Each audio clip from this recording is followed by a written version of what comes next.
Assalamualaikum warahmatullahi wabarakatuh. Jumpa lagi bersama saya Adi di channel Ngulik Sejarah. Dan pada video kali ini saya akan kembali lagi membacakan suatu kisah misteri. Kali ini berjudul tentang sebuah kisah sampai mati menagih hutang. Cerita kali ini berasal dari narasumber ya teman-teman. Dan untuk kalian yang memiliki pengalaman horor seperti narasumber ini dan juga narasumber yang sebelum-sebelumnya, saya sarankan untuk kalian mengirimkan cerita kalian ke alamat email kami yang sudah tertera di kolom deskripsi video kali ini ya teman-teman. Yuk, daripada kita lama-lama, daripada kita penasaran bagaimana ceritanya, kita langsung saja menuju ke ceritanya. Oh ya, namun sebelum itu saya sarankan untuk kalian subscribe channel ini terlebih dahulu dan nyalakan tombol lonceng notifikasinya ya teman-teman. Yuk, langsung saja kita mulai ceritanya.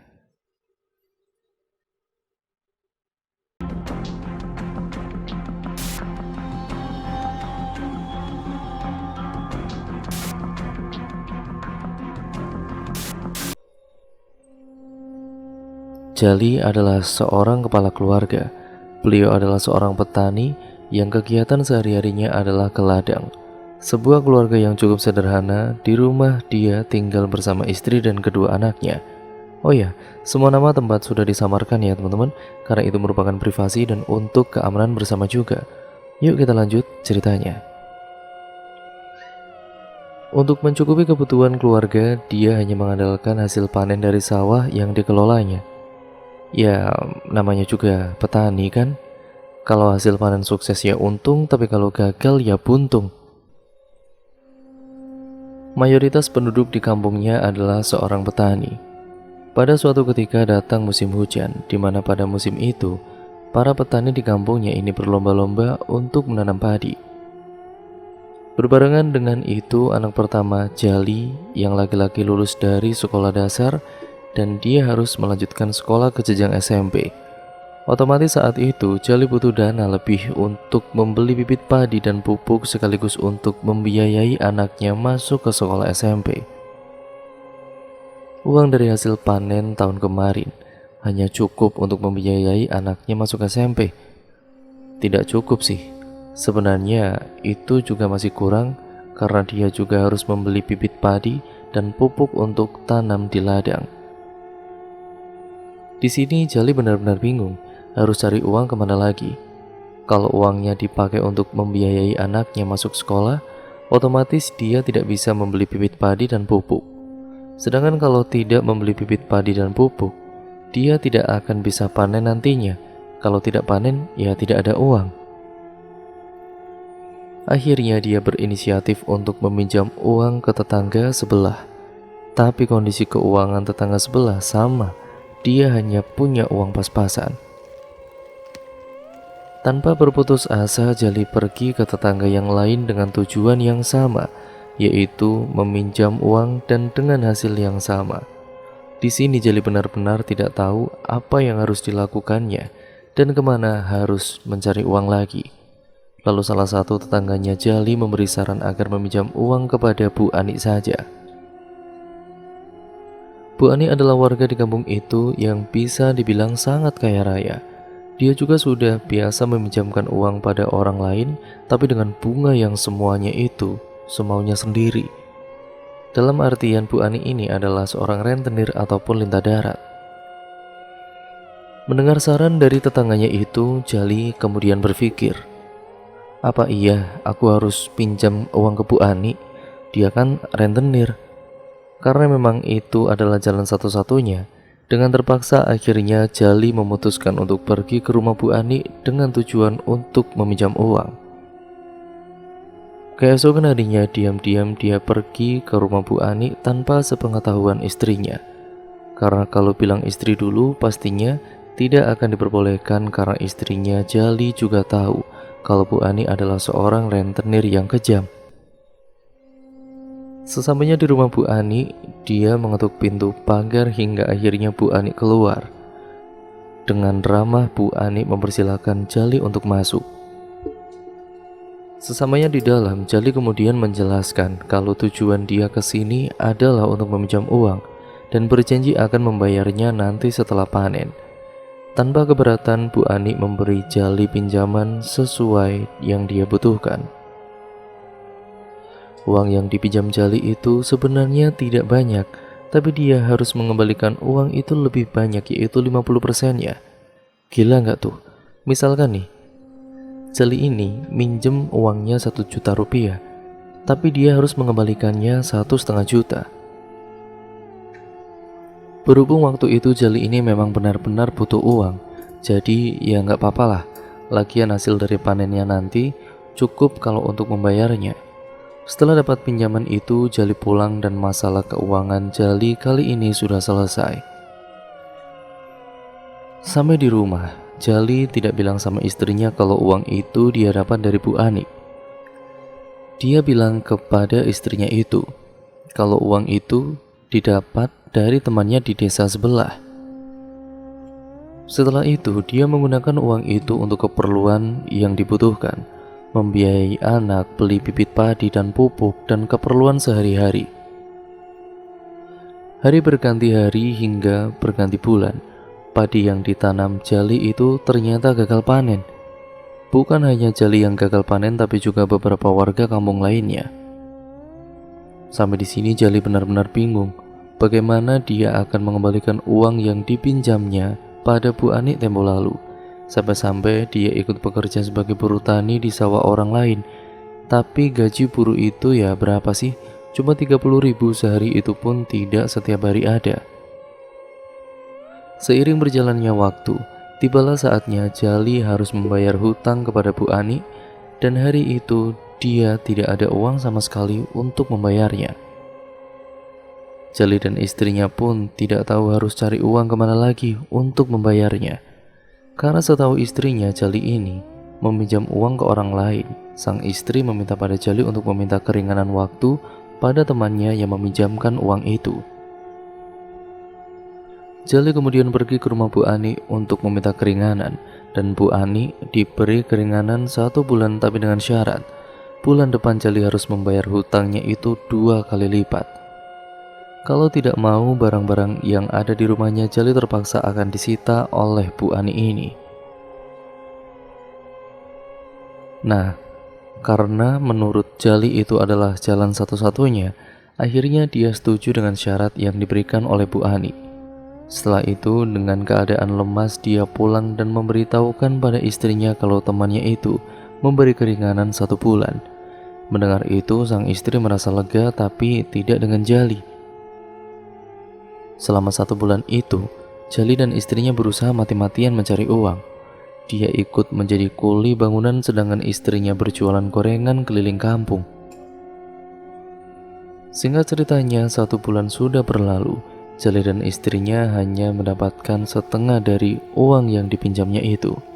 Sang istri yang tidak tahu akan hal itu meminta Jali untuk membayarkan setengahnya dulu ke temannya. Dengan perasaan bingung, dia pergi ke rumah Bu Ani dengan tujuan meminta keringanan lagi, karena saat ini dia hanya mempunyai uang sekian. Bu Ani memberinya keringanan lagi, tapi dengan syarat lagi, yaitu ya bertambah lagi bunganya 50% dari jumlah yang kurang itu. Ya misalkan, awalnya Jali kan pinjamnya itu 1 juta, dan bulan ini dia hanya mempunyai uang 500.000. Berarti kan kurang 1 juta tuh. Dan bulan depan dia harus membayar lagi sebanyak 1,5 juta lagi. Makin gila lagi nggak tuh? Di situ Jali merasa keberatan. Dia memohon pada Bu Ani agar bunganya tidak ditambah lagi, tapi Bu Ani malah bilang gini, kalau tidak mau ya tidak apa-apa, tapi kamu harus bayar lunas sekarang, atau barang-barang yang ada di rumahmu akan aku sita. Ini adalah pilihan yang sangat berat bagi Jali, hingga akhirnya dia setuju dengan syarat yang diberikan Bu Ani itu. Dengan keadaan lemas, dia pulang. Sesamanya di rumah, sang istri bertanya, "Gimana Pak, udah dibayarkan?" "Udah kok Bu," jawab Jali dengan lemas. "Nggak apa-apa kan Pak, kurangnya menyusul?" tanya istrinya lagi. "Nggak apa-apa Bu, tenang aja, biar sisanya Bapak sendiri nanti yang cari," jawab Jali tanpa memberitahu sang istri tentang semua ini. Kali ini Jali harus menanggung semua itu sendiri, karena dia tidak mau membebani istrinya. Hari-hari dia lalui dengan penuh beban. Dia selalu memikirkan resiko kalau dia tidak bisa membayar hutangnya pada Bu Ani nanti. Nah, pada suatu hari ketika Jali akan berangkat nguli ke kampung sebelah, dia melihat ada 3 orang yang 2 diantaranya berpenampilan seperti preman sedang berjalan menuju ke salah satu rumah warga dengan menggunakan mobil pick-up. Sesamanya di salah satu rumah warga itu, brak, brak, brak, mereka mengetuk pintu rumah dengan sangat keras sambil bilang, "Woi, Bari, mau tuh bayaran utangmu. Woi Bari, keluar kamu, bayaran utangmu." Sepertinya nama pemilik rumah yang didatangi preman itu adalah Bari. Tidak lama kemudian pemilik rumah membuka pintu dan terdengar preman itu bilang, "Bayaran utangmu," ucap salah satu orang itu sambil menadahkan tangannya. Dengan gugup si pemilik rumah menjawab, "Maaf pak, saya belum ada uang, tolong kasih waktu," jawab pemilik rumah itu memohon welas asih. "Kowen iku wis sak wulan gak bayar, arep jaluk pirang wulan meneh," jawab dengan penuh emosi. "Kamu itu udah 1 bulan gak bayar, mau minta berapa bulan lagi?" Kemudian salah satu orang itu memerintahkan 2 temannya untuk mengambil barang-barang yang ada di rumah itu, kemudian diangkut dan dibawa. Sementara Bari dia terlihat sedang sibuk dengan istrinya yang pingsan. Kejadian ini disaksikan oleh beberapa tetangganya. Setelah para 3 orang itu sudah pergi, para tetangga berdatangan memintanya agar bersabar atas kejadian ini. Melihat kejadian itu, Jali bertanya pada salah satu orang yang ada di situ, "Bu, itu kok kenapa? Kok barang-barangnya pada dibawa gitu? Dia nggak bayar hutang sama orang desa sebelah. Emang dasar rentenir moga cepat mati," jawabnya dengan kesal. Melihat kejadian ini, Jali takut. Bagaimana nasibnya kalau nanti dia tidak bayar hutangnya pada Bu Ani, si rentenir itu? Kemudian Jali melanjutkan niatnya untuk pergi nguli.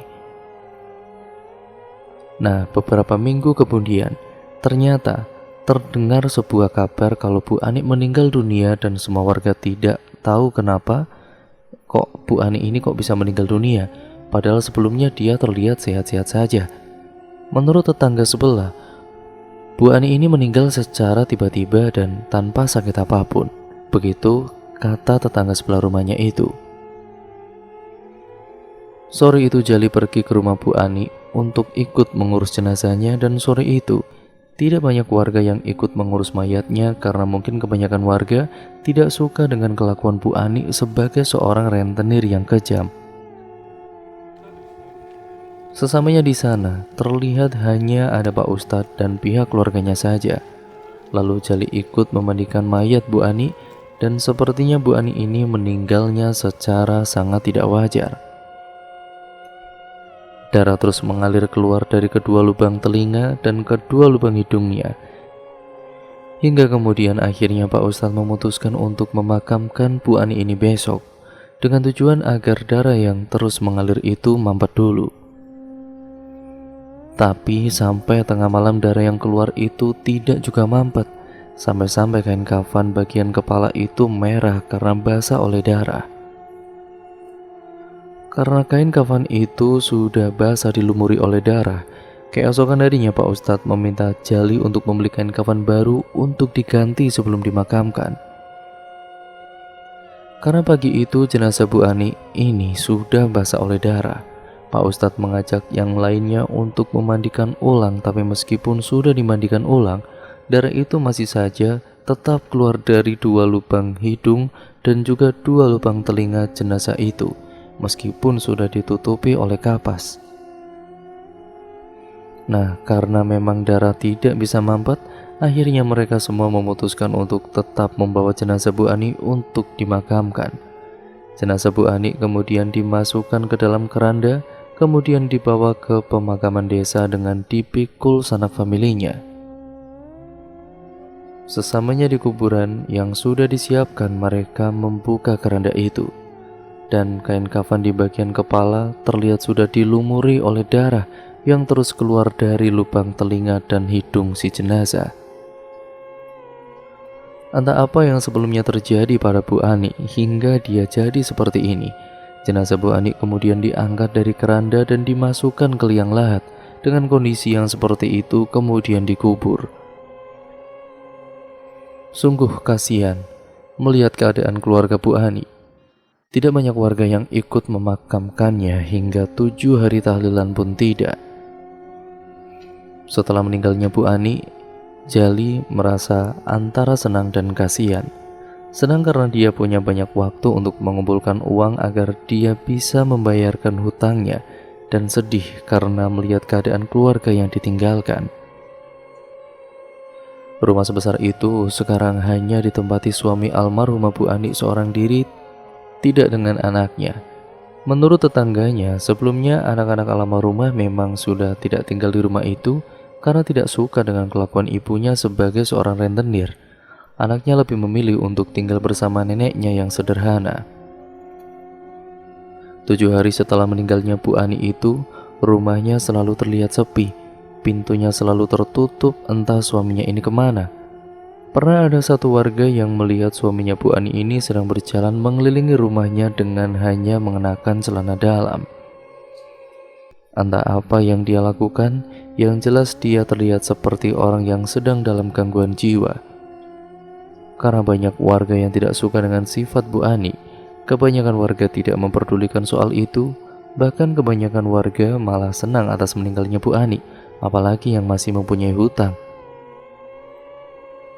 Sekitar 10 hari setelah meninggalnya Bu Ani itu, tepatnya tengah malam, ketika sedang tidur tiba-tiba, tok tok tok, terdengar ada suara seseorang yang mengetuk pintu rumahnya hingga membuat Jali terbangun. Karena mungkin itu adalah tetangga yang butuh bantuan Jali ini segera membuka pintu rumahnya untuk melihatnya. Setelah pintu dibuka ternyata kosong, tidak ada satu orang pun yang berada di sana. Jali tidak berpikir ke sana dulu. Dia menganggap mungkin memang itu tadi tetangganya. Tapi karena Jali lama membuka pintu, jadi dia sudah pergi. Dia kembali melanjutkan tidurnya. Keesokan harinya ketika akan ke ladang, tidak disengaja Jali melihat suami Bu Ani sedang sibuk mengangkat benda-benda ke atas mobil pick-up. Terlihat akan pindah rumah, lalu Jali bertanya,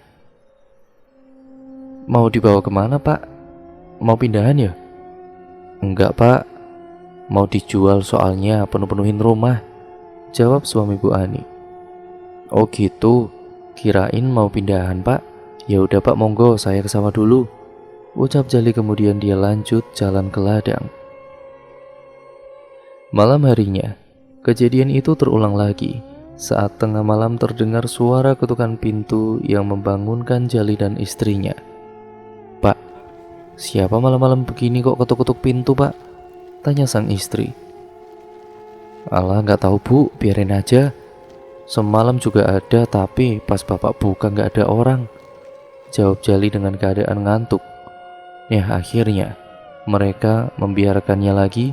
Ya lagi pula kan, ngapain malam-malam gini kok ketuk-ketuk pintu, ganggu orang tidur, dan memangnya tidak ada hari siang atau bagaimana.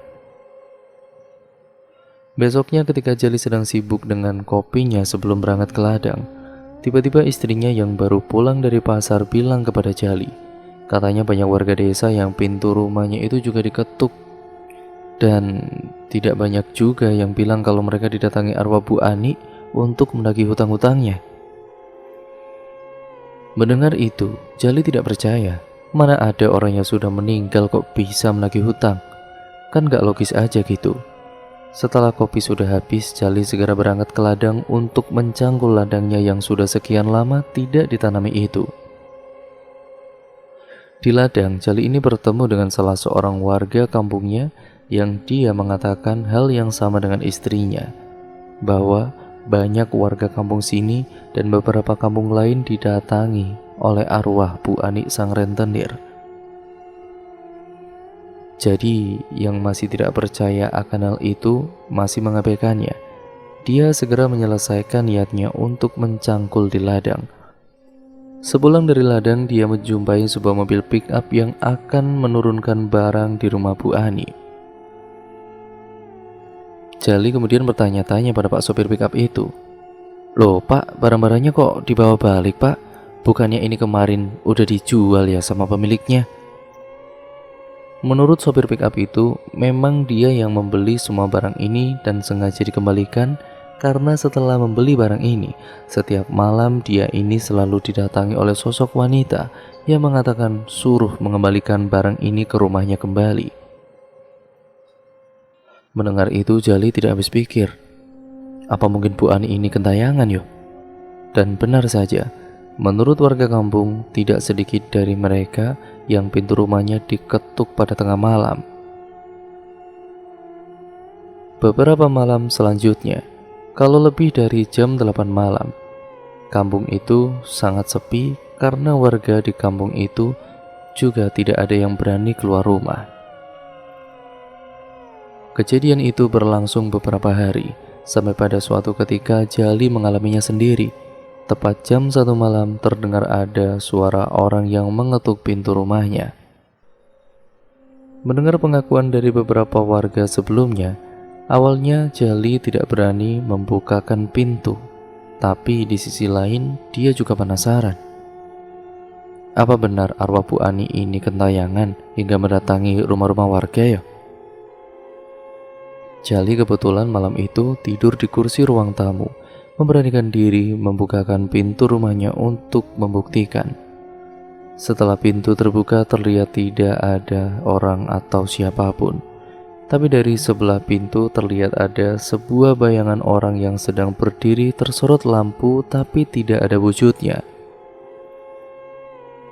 Bersamaan dengan itu, terdengar suara lirih wanita yang mengatakan, "Bayaran utangmu, bayaran utangmu, bayar utangmu, bayar utangmu." Begitulah suaranya. Mendengar suara yang tidak ada wujudnya, Jali segera menutup kembali pintu rumahnya sambil dalam hati dia bilang, "Iya Bu Ani, saya akan bayar kok." Karena memang banyak warga yang diteror arwah Bu Ani, seluruh warga kampung kompak untuk patungan untuk membantu para warga yang masih mempunyai hutang pada Bu Ani. Karena menurut Pak Ustadz di kampungnya, semua ini bisa terselesaikan kalau hutang-hutang Bu Ani sudah dibayarkan. Setelah mendapat bagian dari patungan warga itu, Jali dan beberapa warga kampung yang masih punya hutang itu datang ke rumah Bu Ani dengan tujuan membayar hutang kepada suaminya. Tapi pagar rumah Bu Ani selalu tertutup rapat, begitupun dengan pintunya. Para warga bingung kemana mereka harus membayar hutang kalau rumahnya selalu tertutup seperti ini. Apa harus membayar hutang ke kuburan Bu Ani? Itu tidak mungkin. Akhirnya para warga berinisiatif untuk membayarkan hutang itu ke pihak keluarganya, yaitu anaknya yang sekarang masih tinggal bersama neneknya. Anaknya Bu Ani menolak uang dari warga itu dan dia bilang kalau semua ini sudah diikhlaskan. Tapi warga tetap memberikan uang itu pada anaknya dengan tujuan agar mereka tidak dihantui oleh arwah Bu Ani lagi. Jadi mau tidak mau anaknya Bu Ani menerima uang dari warga itu, tapi hanya pokok dari pinjamannya saja, tidak dengan bunganya. Setelah sudah dibayarkan, beberapa hari selanjutnya arwah Bu Ani sudah tidak pernah lagi menghantui warga kampung.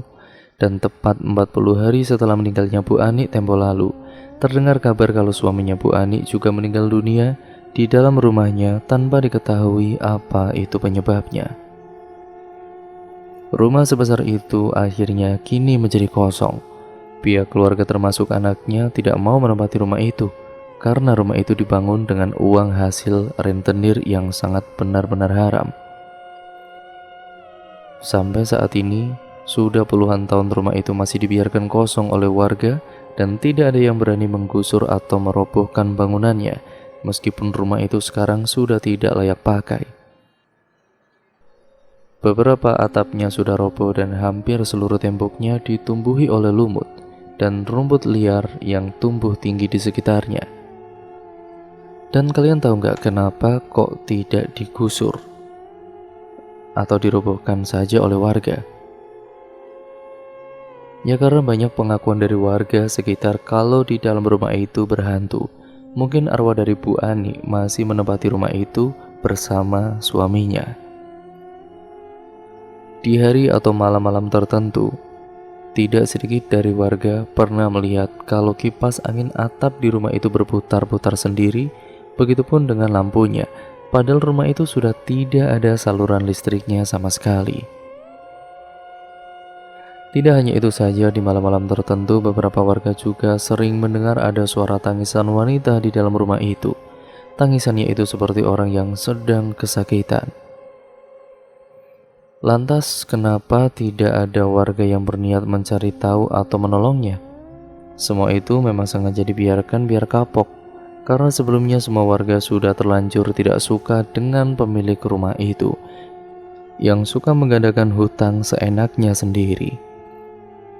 Jangankan warga, anaknya sendiri pun kan sudah tidak suka dengan kelakuan ibunya sebagai rentenir yang kejam semasa hidupnya, sampai dia tidak mau menempati rumah sebesar itu. Dan cerita pun akhirnya selesai sampai di sini ya teman-teman. Bagaimana menurut kalian kisah kali ini? Sangat menarik kan? Dan sangat menghibur? Ya semoga saja seperti itu. Semoga kalian terhibur dalam mendengarkan cerita kali ini, dan banyak juga hal-hal positif yang dapat kita ambil ya teman-teman dari cerita kali ini. Semoga kalian benar-benar menikmati video kali ini. Jangan lupa like, komen, dan share, serta subscribe untuk kalian yang belum, dan nyalakan tombol lonceng notifikasinya agar kalian tidak ketinggalan video terbaru selanjutnya dari channel ini. Pokoknya yang positif, nilai-nilai yang baik kalian ambil, yang buruk kalian buang jauh-jauh. Jadikan itu sebagai pembelajaran untuk kita semua tentunya, agar kita menjadi manusia yang jauh lebih baik lagi ke depannya dalam menapaki hidup ini ya teman-teman. Sekian dan terima kasih, kurang lebihnya mohon maaf apabila banyak kesalahan kata ataupun artikulasi banyak yang salah, ataupun mungkin narasi saya kurang jelas, terlalu cepat atau terlalu lambat. Saya mohon maaf yang sebesar-besarnya ya teman-teman. Ya karena saya manusia biasa dan juga penuh kesalahan. Saya mohon maaf yang sebesar-besarnya. Sekian video ini saya akhiri. Oh ya, untuk kalian yang memiliki pengalaman-pengalaman horor nih, atau tulisan-tulisan horor, kalian bisa kirimkan ke alamat email kami yang sudah tertera di kolom deskripsi video kali ini, yang nantinya akan disadur oleh Manavila, yang nantinya juga akan saya bacakan di sini seperti di video kali ini atau di video sebelum-sebelumnya. Terima kasih ya teman-teman. Sekian video ini saya akhiri. Jangan lupa nantikan video terbaru selanjutnya dari channel ini di video yang selanjutnya dan cerita-cerita menarik selanjutnya. Sekian, wassalamualaikum warahmatullahi wabarakatuh.